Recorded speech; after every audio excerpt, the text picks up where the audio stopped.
هذه اللي في الصورة هي تارا سايكس. القضية ديالها وقعت في أمريكا، ولكن تقدر توقع في أي دار عندنا، وهذا الشيء بسبب لعبة تقريبا ما كايناش شي دار ما فيهاش شي وليد ولا شي بنية ما كتلعبهاش، وهي اللعبة اللي سميتها روبلوكس. التفاصيل ديال هذه القضية خايبة بزاف، وخصنا نردوا البال لولادنا، وخصوصا دابا ما كاينش شي دار اللي ما تلقاش فيها التليفون. القصة اختارت لها عنوان جريمة روبلوكس. السلام عليكم، نهاركم مبروك، صباح العشية الإخوة اللي كيسمعوني أول مرة. أنا أخوكم عدنان، كنعاود لكم قصص غريبة وغامضة وحقيقية من الواقع. إلا كيعجبك هذا المحتوى خلي متابعة للقناة وخلي لي تعليق فيه، نصيحة يقراها أي واحد ويستافد منها. في أمريكا وبالضبط في مدينة فلوريدا، كانوا واحد جوج ديال الأزواج، واحد سميتو أيضا والأخرى سميتها صوفيا، مزوجين تقريبا واحد 11 عام، وعندهم واحد البنيه صغيره السميه ديالها ايميليا، عندها 10 سنوات. ومن شهرين تقريبا تزاد عندهم واحد البيبي جديد. تقريبا هاد العائله هادي الحياه ديالها كانت مستقره وعاديه، ساكنين في واحد الحي اللي مزيان، والعائله ديالهم كانت قريبه لهم بزاف. وهاد ايميليا هادي البنيه الصغيره اللي عندها 10 سنين بحال اي طفل في السن ديالها، كانت مبليه بالالعاب الالكترونيه وخصوصا اللعبه ديال روبلوكس. وبحكم الشغل ديال الوالدين كانوا ديما مشغولين وما عندهمش الوقت، هاد ايميليا كانت كتعيش تقريبا حياتها واخده راحتها ديال بصح في الدار. وزيد عليها ان الام ديالها مازال في النفاس، والاهتمام ديالها كان كله موجه لذاك الدري الصغير اللي تزاد عندهم. ايميليا كانت كتسد الباب ديالها وكتجلس تقريبا ساعات طويله كتلعب، وما كدير لا صوت لا حس لا والو.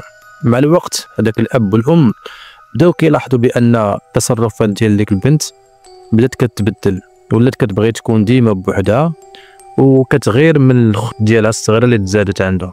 وهذا الشيء عادي بحكم ان الطفل اللي كان وحيد لمده طويله انه يبدا يحس بالغيره ملي يجي شي حد كيشاركو في الحب ديال والديه. ولكن الوضع غادي يبدا يولي يتاخد واحد المنحى خطير، فاش ايميليا غتولي ديما سارحه، عقلها غيبقى ديما شارد، وكطرح على والديها شي اسئله غريبه بحال واش مازال كتبغوني ولا كتبغيو غير هاد البيبي اللي تزاد عندنا.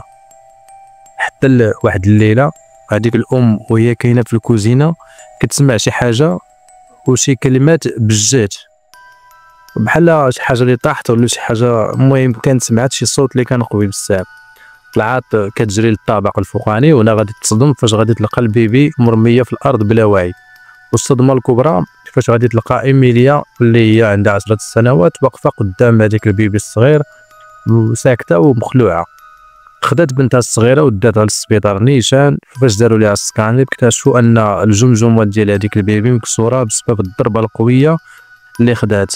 وملي وصلت الشرطه عرفوا ان ايميليا هي اللي رماتها، وقالوا ربما عندها مشكل نفسي بسبب الغيره من اختها.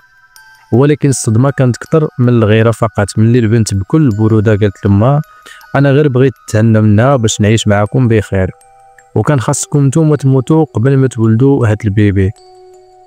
هنا الاب حس بواحد الاحساس غريب، البنت عمرها ما هضرات بهذه الطريقه، والشرطه سمعت ليها مزيان. وهنا كانت المفاجاه الاخرى، البنت كانوا عندها 3 ديال الاختيارات، اما تصب عليها ماء مغلي، اما تضربها بسكين، اما ترميها من شي بلاصه عاليه.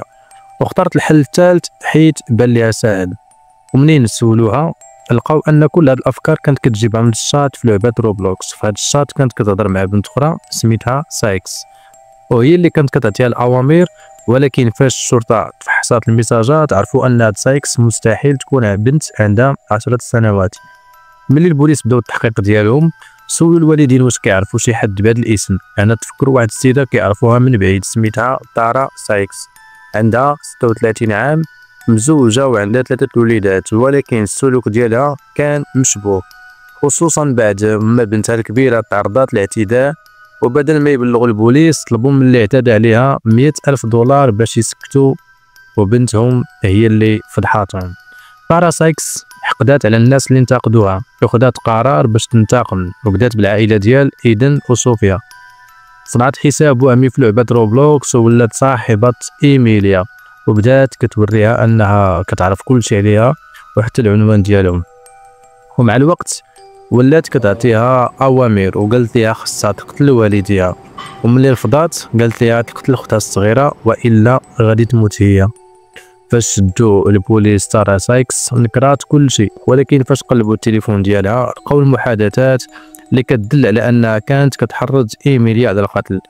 تقدمت المحاكمه بتهمه التحريض على الجريمه ضد الاطفال، وهذه القضيه خلات الناس كاملين يفهموا ان الالعاب الالكترونيه فيها خطر كبير خصوصا على الاطفال الصغار، وضروري كان خاص مراقبه لهم.